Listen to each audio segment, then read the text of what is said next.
Greetings in Jesus' name. My name is Richard Senkungu, coming to you here from Life Church here in Kampala, Uganda. I'm so delighted to be sharing this word of God with you. This is a great opportunity for us as a church to share via this media that you're using to hear the word of God. We're in unique seasons, not just as a nation, but the whole world with this coronavirus. And because of that, we are not able to meet together in the four walls of a building. But guess what? The constrictions of the four walls have given us the opportunity to share the word of God in far-reaching places, possibly globally, everywhere this message will go. And so first and foremost, I want to thank our government and all the Ministry of Health officials who are doing their best to fight off this virus. We keep encouraging you from us as a church to continue observing the health standards, keep washing your hands, keep sanitizing, keep social distancing, but keep the faith alive. In fact, today we're going to be sharing the word of God called being faith-filled.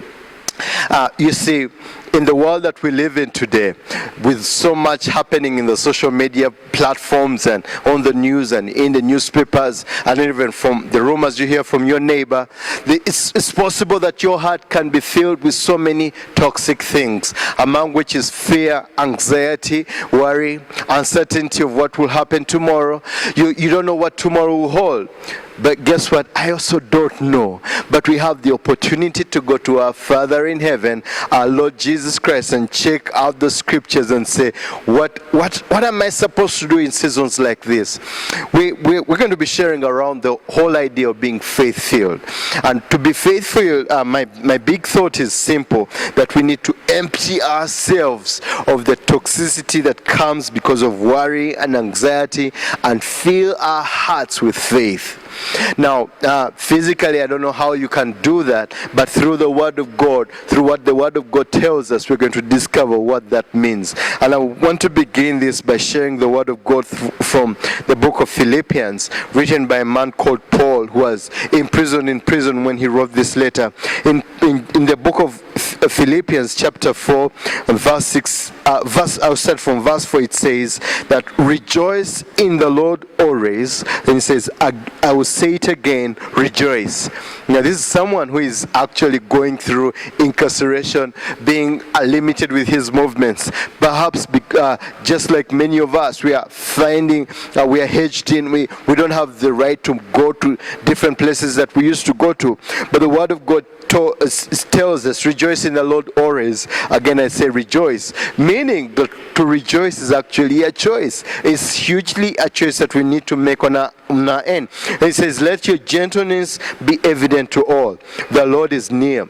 Do not be anxious about anything, but in every situation, by prayer and petition, with thanksgiving, present your requests to God, and the peace of God, which transcends all understanding, will guard your hearts and your minds in Christ Jesus.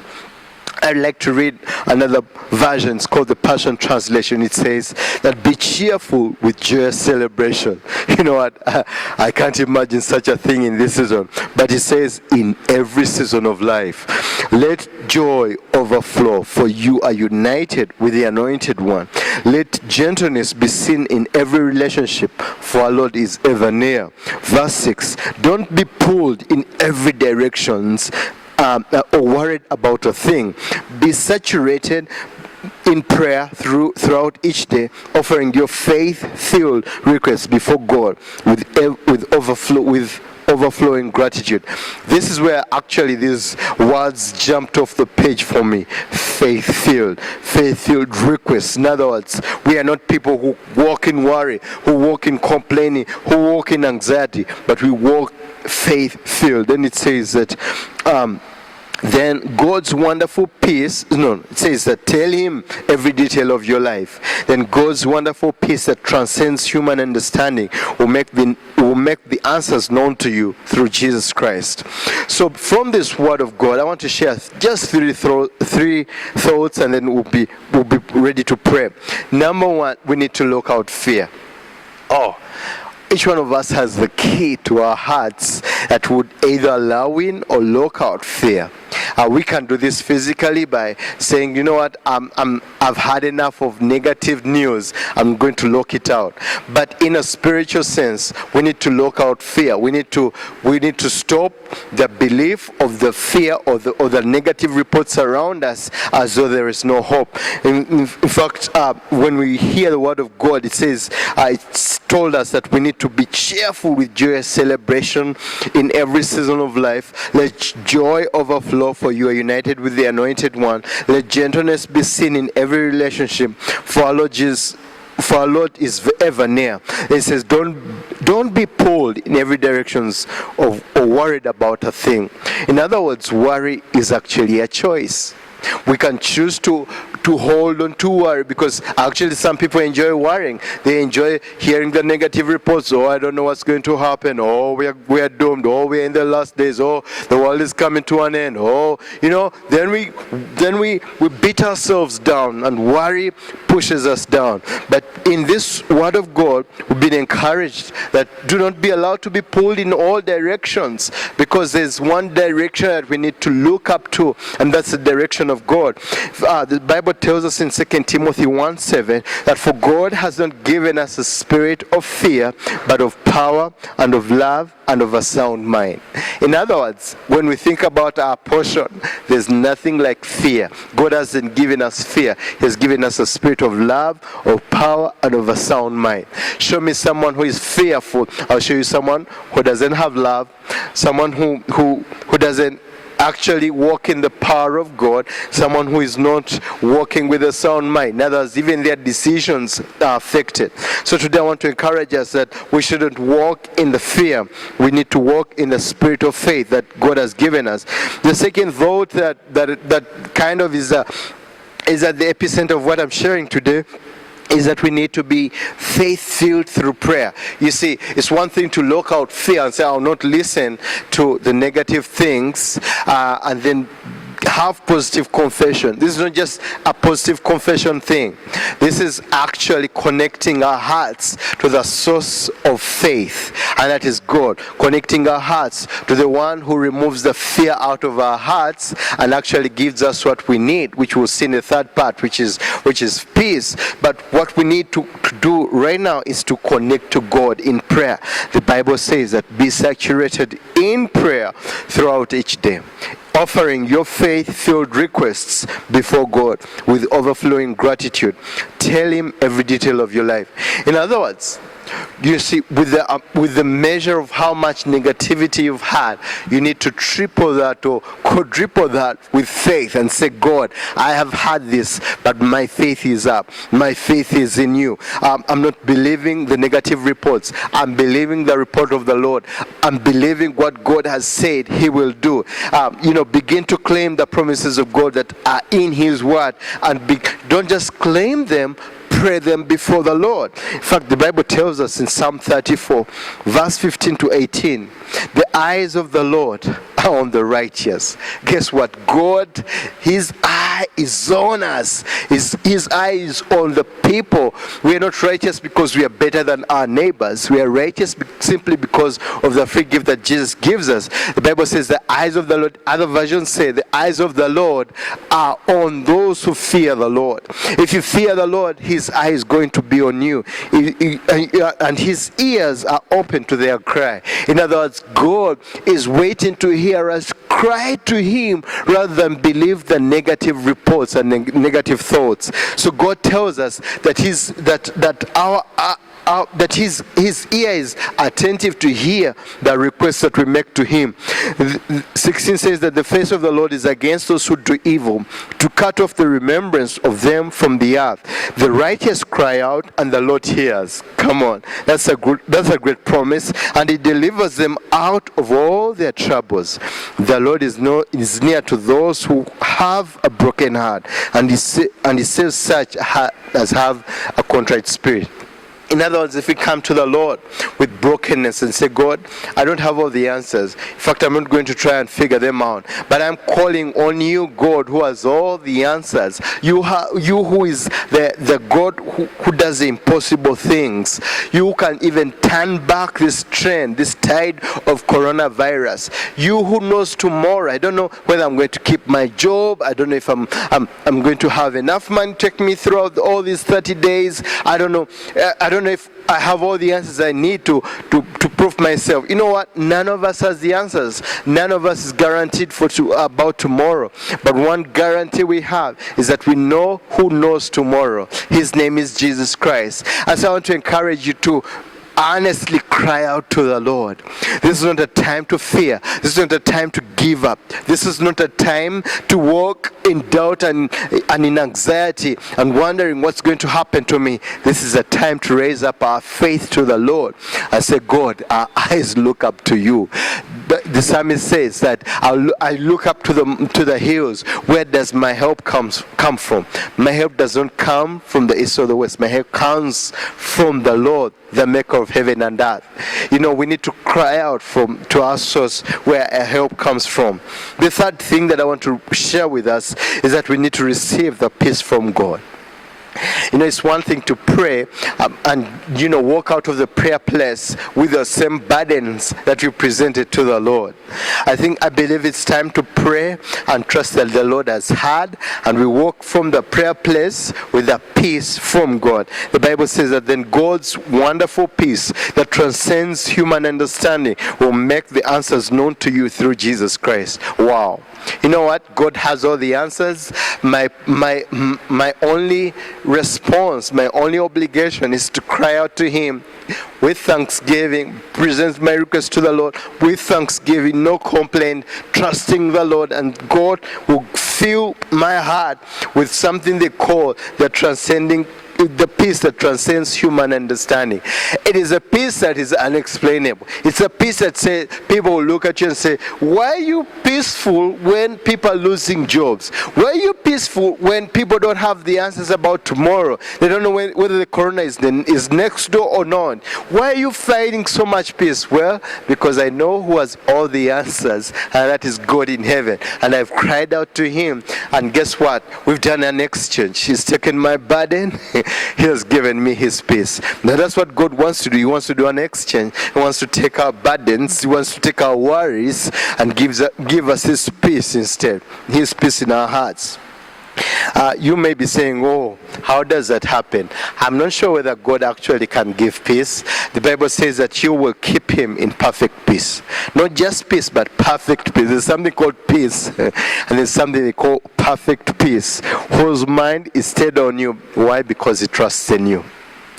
This is the time to trust the Lord. This is not the time to trust in our own minds, our own scientific methods, and if I implement this, and I'm not saying don't wash your hands, keep doing that, but I'm saying this is a time to raise our trust in the Lord. The Bible says in Psalm 94 verse 19, this is the Passion Version, it says that whenever my busy thoughts were out of control, the soothing comfort of your presence calmed me down and overwhelmed me with delight. You know what? One of the things I really believe is that God wants to give us His presence. You see, God is here. He's not locked up in heaven somewhere. He is in our midst by His Spirit, and He wants His presence to not only to fill us, but to kind of put a garrison and guard our hearts, so that no negativity will come and feed in and cause worry and anxiety in our hearts. As we wind up, I want to just remind you of the three things we've shared. Number one, we need to look out fear. Number two, we need to be faith-filled through prayer. And number three, from the Lord, we need to receive our peace. And as we wind up, I want to pray especially first and foremost to people who are feeling anxiety in their hearts. They're feeling anxious. They don't know about their tomorrow. And there could be many of us. You're not sure about your job. You're not sure if my children will fall sick. What answers will I have? Will I have enough money to take me through 30 days? Will I have enough of this, enough of that? The answer we have is from God.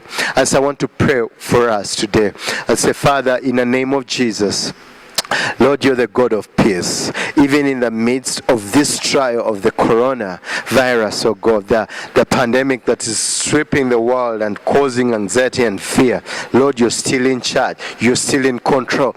Lord, there's nothing beyond you, oh God. In fact, in your words, you say that you kind of protect us, and the plans of the enemy will not go beyond the hedge and protection that you surround those that fear you. And Father, even right now we call upon you, Lord God, concerning our nation, concerning different people watching this video, people who are feeling anxious and feeling uncertain. Lord, I pray in the name of Jesus that as we pray together, Lord, we'll give you our worries, we'll give you our problems, we'll give you our questions, oh God, the things we don't understand, and trust you, Lord, to bring the peace. Lord, we receive your peace in our hearts, oh God. Lord, may your presence be even present, Lord, to surround that person, oh God, who has felt a lot of anxiety. Some have not even had time to sleep during the night, feeling a lot of anxiety. Wake up in the middle of the night, wondering what's going to happen. Lord, I pray in the name of Jesus that you fill them with your peace, with your presence, oh God. Lord, you're the God of peace. And Lord, right now we also want to pray for our nation. Lord, we want to pray for Uganda, Lord. Lord, thank you that up until this moment, no case has been discovered about corona in Uganda. In the name of Jesus, Lord, we pray that you keep surrounding Uganda, oh God. Keep guard of our nation, oh God. Lord, we cover our nation with the blood of Jesus, oh God. We pray in Jesus' name that no works of the enemy shall penetrate, shall touch any of your people, shall touch any of our relatives, any of our family and friends. In the name of Jesus. Father, we also pray, Lord, that even for our president, for our government, for our ministers, oh God, especially the Ministry of Health, those that are making decisions, oh God, regarding our protection, Lord, continue to give them wisdom, oh God. Continue to give them ideas, oh God. Lord, give them unusual grace in this season, oh God, of working overtime, oh God, of covering all of us, oh Lord God. Lord, surround them. Lord, in the name of Jesus, oh Lord God, we pray for economy. Lord, we pray, Lord, that people will not lose jobs, oh God, that businesses won't close down. And Lord, will not slip into inflation, oh God. Lord, will not slip into even seasons where there's apathy and people are not sure what's going to happen, oh God. Lord, people will rise up and work even harder, oh God, in this season, oh God. Lord, you be faithful, oh God, to provide for us of every need as a nation, as homes, as individuals. Father, we pray in the name of Jesus, even for the church in Uganda and all over the world, oh God, people not being able to meet, oh God. We pray in the name of Jesus that wherever Christians are, across this city, across the towns, across the villages, oh God, they'll find faith in this season, oh God. They'll call upon you, oh God. Even those that are given up on calling upon you, Lord God, they will rise up and call on you in faith, oh Lord God. We thank you, Lord Jesus. In the name of Jesus, we pray and believe. And I don't want to finish this broadcast and this message without inviting someone. If you're there and you've never made a decision to make Jesus as your Lord and Savior, you know deep down in your heart that between you and God, there's no relationship, there's no connection, you're far from God. Maybe somehow God has opened the door for you to hear me share this word of God with you, and God is speaking to you that above all things, the number one thing you will need in your life is to start a relationship with our Lord Jesus Christ. If you're that kind of person, you're far from God, and you say, I want to start a relationship with God, I want to know God personally, I want to know that peace that you're talking about, that peace that transcends all human understanding, that real presence that comes in someone's life, I want to know it for myself. I want to experience the presence of God in my own life. I want to invite you to make this decision by simply making a prayer to the Lord. I want you to pray with me and say, Dear Lord Jesus, today I've heard your word, that you're real, that you're there, that you're present, and you even sent your son Jesus Christ to die for my sins. Please forgive me of all my sins, because it is sin that is standing between you and me. And today I open up my life to you. to be the Lord of my life. Come and be the Lord of my life. I give you my life today. From this day forward, I want to be a follower of you. Thank you, Jesus, for new life. In the name of Jesus, I pray. Amen. If you pray that prayer, let me tell you, God is going to encounter you in a unique way. The presence of God is going to fill your heart. Fear and anxiety are going to run away from your life. And God's presence is going to come and fill your life. Amen. Before I finish, I want to thank you again for listening to us right here from Life Church here in Kampala, Uganda. It's an opportunity for us to share the Word of God with you. Further on, if you follow our Facebook page and our Instagram page, we'll be sharing kind of daily devotions on our social media platforms, sharing more about the faith-filled life. I want to encourage you. Check them out. They'll be short. They'll be just timely for you. Maybe God will speak to you through this word. We thank you again. May God bless you.